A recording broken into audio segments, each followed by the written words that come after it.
नमस्कार, बहुत बहुत स्वागत है। आप देख रहे हैं मध्य प्रदेश छत्तीसगढ़ का नंबर 1 न्यूज चैनल IBC 24 और शाम के 5 बज गए हैं। वक्त हो गया है टॉप 5 का, यानी कि हम टॉप 5 एंकर्स आपके सामने लेकर आए हैं 5 बजे तक की 25 खबरों का पूरा अपडेट। शुरुआत करते हैं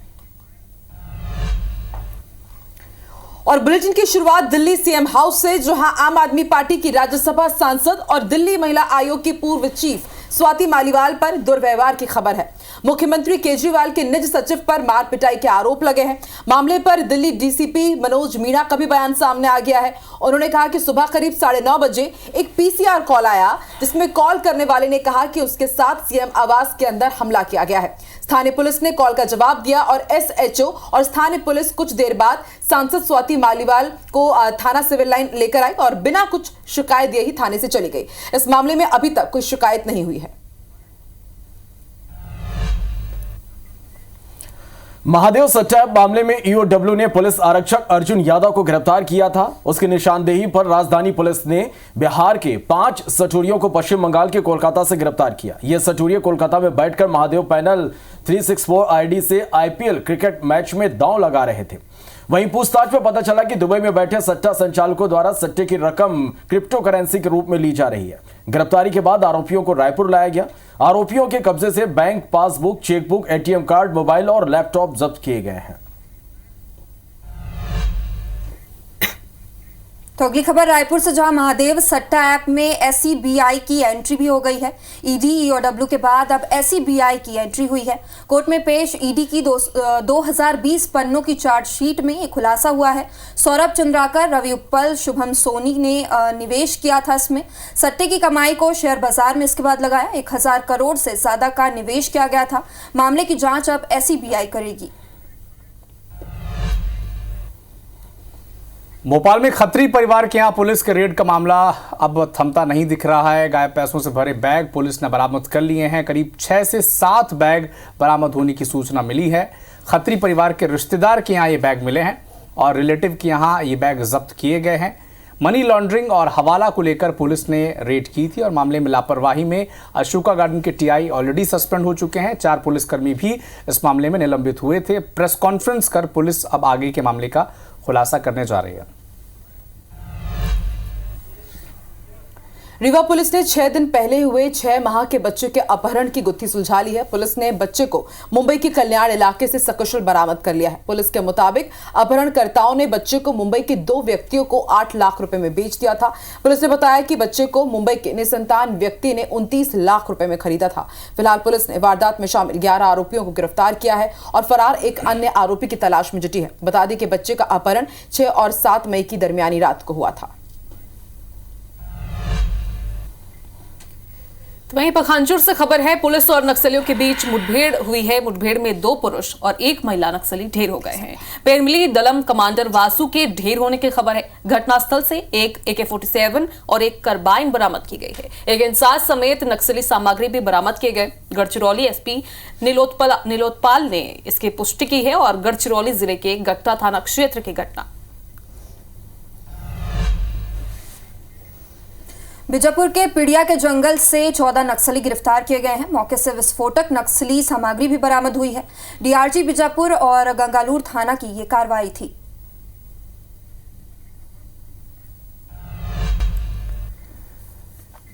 छत्तीसगढ़ के उप मुख्यमंत्री अरुण साव ने कांग्रेस पार्टी पर तीखा हमला बोला है। छत्तीसगढ़ के कांग्रेस नेताओं के रायबरेली के दौरे पर डिप्टी सीएम अरुण साव ने तंज कसा है।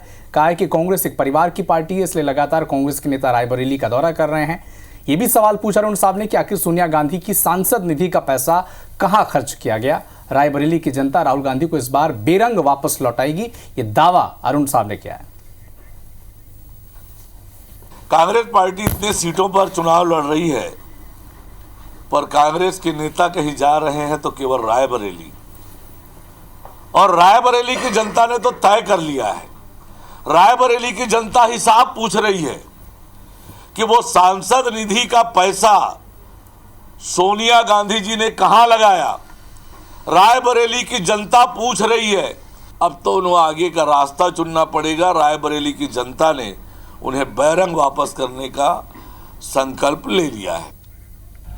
तो छत्तीसगढ़ में लोकसभा चुनाव निपटने के बाद यहां के मंत्री, विधायक और संगठन के वरिष्ठ पदाधिकारियों को झारखंड और ओडिशा चुनाव की जिम्मेदारी दी गई है। इसमें स्वास्थ्य मंत्री श्याम बिहारी जायसवाल को राजमहल, महिला बाल विकास मंत्री लक्ष्मी राजवाड़े को दुमका, अनुराग सिंहदेव को चतारा, प्रदेश महामंत्री संजय श्रीवास्तव और रामू रोहरा को रांची और पूर्व सांसद चंदूलाल साहू को धनबाद की जिम्मेदारी दी गई है। इसी तरह डिप्टी सीएम अरुण साव और विजय शर्मा ओडिशा चुनाव की कमान संभाले हुए हैं। मंत्री बृजमोहन अग्रवाल और पूर्व विधायक शिवरतन शर्मा को संबलपुर लोकसभा की जिम्मेदारी दी गई है। छत्तीसगढ़ के नेता झारखंड और ओडिशा में पार्टी के लिए प्रचार कर रहे हैं।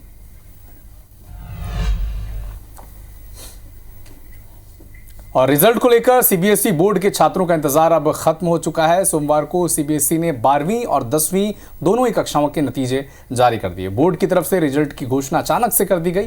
पहले बोर्ड की तरफ से ही ये कहा गया था। वहीं 10वीं और 12वीं का रिजल्ट 20 मई के बाद जारी किया जाएगा, लेकिन सोमवार को अचानक से बोर्ड ने अपनी ऑफिशियल वेबसाइट पर रिजल्ट का लिंक एक्टिव कर दिया है। इस साल सीबीएसई 12वीं कक्षा में कुल 87.98% छात्र पास हुए हैं। इस साल का पासिंग प्रतिशत पिछले साल की तुलना में बराबर सा है। पिछले साल के मुकाबले 0.65% बच्चे ज्यादा पास हुए हैं, जबकि सीबीएसई 10वीं का रिजल्ट 93.60% रहा। पिछले साल से रिजल्ट 0.48% ज्यादा रहा है। पिछले साल 10वीं में 93.12% बच्चे पास हुए थे। सीबीएसई बोर्ड ने 10वीं 12वीं के नतीजे जारी कर दिए हैं। छत्तीसगढ़ के मंत्री लखनलाल देवांगन ने श्रमिकों के टॉपर बच्चों से बात की है। 10वीं और 12वीं में टॉप करने वाले बच्चों को फोन कर मंत्री ने बधाई दी है। इसके साथ ही उन्होंने 2 लाख रुपए देने की बात कही है। आचार संहिता खत्म होने के बाद चेक दिया जाएगा। इस साल श्रमिकों के 10 बच्चों ने टॉप 10 में जगह बनाई है। सभी को सम्मानित कर चेक सौंपा जाएगा। हमारे श्रम विभाग के जो श्रमिक के बच्चे हैं, जो पंजीकृत हैं, उन बच्चों में से 10 लोग अपने टॉप 10 किए हुए हैं। उन 10 बच्चों को 1 लाख रुपया उनको आगे की पढ़ाई के लिए दी जाएगी और 1 लाख रुपया उनको 2 पहिया वाहन खरीदने के लिए दिया जाएगा। कुल मिला के 2 लाख रुपया उनको मिलेगा श्रम विभाग के माध्यम से। उज्जैन से बड़ी खबर, सीएम डॉक्टर मोहन यादव ने वोट डाला। परिवार के साथ सीएम डॉक्टर मोहन यादव ने मतदान किया है। तस्वीरें भी हम आप तक पहुंचाएंगे। तो उज्जैन से ये तस्वीरें भी आप देख पा रहे हैं। सीएम डॉक्टर मोहन यादव ने मतदान किया है। परिवार के साथ वो पोलिंग बूथ पहुंचे और उसके बाद उन्होंने अपने मताधिकार का यहां पर प्रयोग किया। तो चौथे चरण के चुनाव में आज सीएम डॉक्टर मोहन यादव ने भी अपने मताधिकार का प्रयोग किया है। तस्वीरें हम आप तक पहुंचा रहे हैं। परिवार के साथ वो पोलिंग बूथ पहुंचे और यहां उन्होंने वोट डाला। तो चौथे चरण की 96 सीटों पर लगातार वोटिंग हो रही है। इसी कड़ी में मध्य प्रदेश की 8 लोकसभा सीटों पर लगातार मतदान जारी है और इसी बीच कई ऐसी तस्वीरें हैं जो बड़ी दिलचस्प हैं। मतदान को लेकर लोगों में उत्साह भी नजर आ रहा है और एक ऐसी तस्वीर खंडवा के घासपुरा स्थित पोलिंग बूथ में नजर आई, जहां पर एक दूल्हे ने अपने निकाह के ठीक बाद अपनी दुल्हन के साथ वो मतदान केंद्र पहुंचा, अपने मताधिकार का इस्तेमाल किया। इस दौरान दूल्हे ने यह भी कहा कि वोट डालना सबका अधिकार है और मजबूत लोकतंत्र के लिए ये बेहद जरूरी है। इसलिए वो निकाह के बीच सीधे वोट डालने के लिए मतदान केंद्र पहुंचे। मतदान करने आया हूं क्योंकि हमारी सबकी जिम्मेदारी है, हमारे देश के हर एक नागरिक की जिम्मेदारी थी पहले मतदान किया जाए। आज मेरे लिए खुशी का मौका था क्योंकि मेरा निकाह था। 650 किलोमीटर का सफ़र करके मैं आज यहाँ मतदान का समय से पहले पहुँचा हूँ कि पहले मतदान किया जाए। कहाँ से आप बारात लेके आ रहे हैं? ब्यावर, राजस्थान।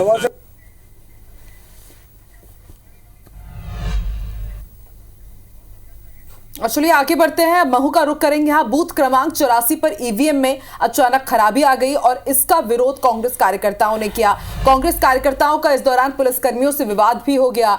लाइन में कुछ दिव्यांग मतदाता भी लगे तो उन्हें खासी परेशानी का सामना करना पड़ा और आधे घंटे तक ईवीएम बंद रही। हंगामे के बाद ईवीएम को बदला गया। तो वहीं देवास में मतदान केंद्र क्रमांक 69 और 203 में बड़ी लापरवाही सामने आई है, जहां बिना पहचान के मुस्लिम महिलाओं के वोट डलवाए जा रहे थे। बुर्के की आड़ में मतदान करने पहुंच रहे मतदाताओं से बिना उनकी पहचान पूछे और पर्ची देखे ही वोटिंग प्रक्रिया की जा रही थी।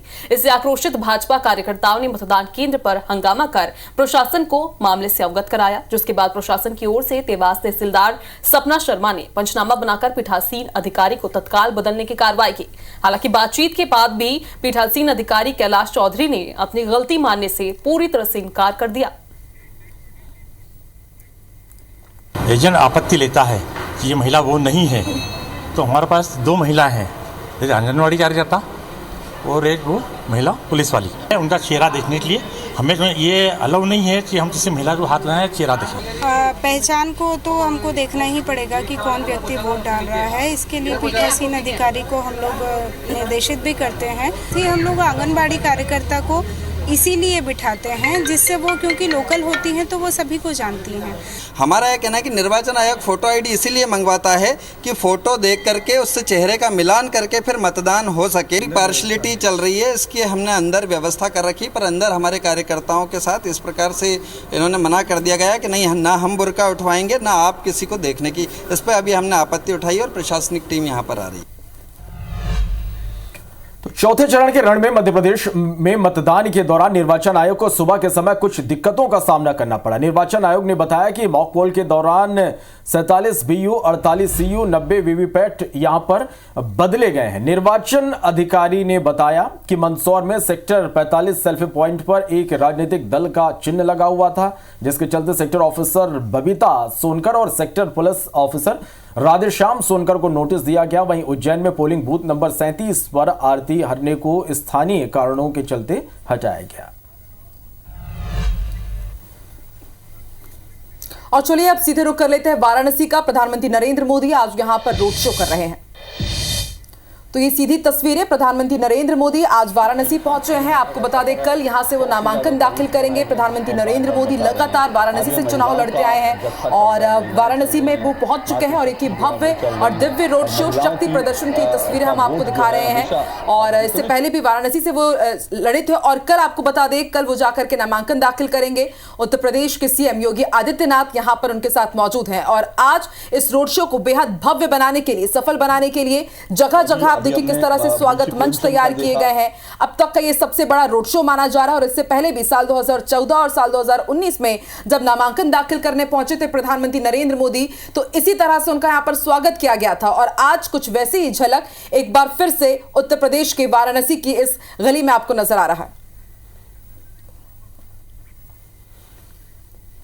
तो रोड शो की ये तस्वीरें आप देख पा रहे हैं। खुले जीप में सवार है प्रधानमंत्री नरेंद्र मोदी और सीएम योगी आदित्यनाथ। और देखिए लोगों का उत्साह किस तरह से, लोग घरों के बिल्डिंग पर चढ़कर प्रधानमंत्री नरेंद्र मोदी का यहां पर अभिवादन कर रहे हैं। भगवा रंग में पूरी तरह से रंगे हुए लोग नजर आ रहे हैं। भव्य स्वागत मंच बनाया गया जहां पर प्रधानमंत्री नरेंद्र मोदी का स्वागत यहां पर किया जा रहा है। लोगों का उत्साह यहां पर देखते ही बन रहा है। 400 पार की यह पहली झलक है और देखिए किस तरह से इस रोड शो को ऐतिहासिक बनाने पूरी तैयारी यहां पर की गई है। जगह जगह प्रधानमंत्री नरेंद्र मोदी का स्वागत यहां पर किया जा रहा है। पूरा भगवा रंग में रंगा हुआ वाराणसी नजर आ रहा है। अब धीरे धीरे ये रोड शो आगे बढ़ते हुए कल प्रधानमंत्री नरेंद्र मोदी आज नामांकन दाखिल करेंगे और इससे पहले आज देखिए एक भव्य रोड शो यहां पर प्रधानमंत्री नरेंद्र मोदी कर रहे हैं।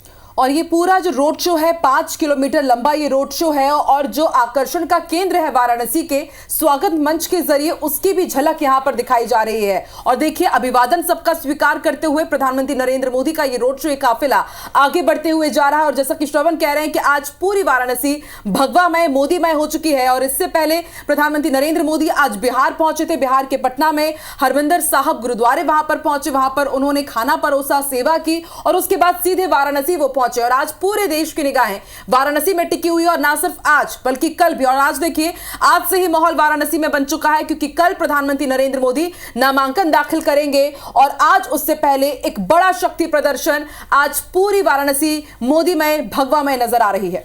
तो नामांकन के एक दिन पहले ये तस्वीरें आप देखिए कि किस तरह से जो वाराणसी है पूरी तरह से मोदीमय हो चुकी है और रोड शो अब धीरे धीरे आगे बढ़ते हुए।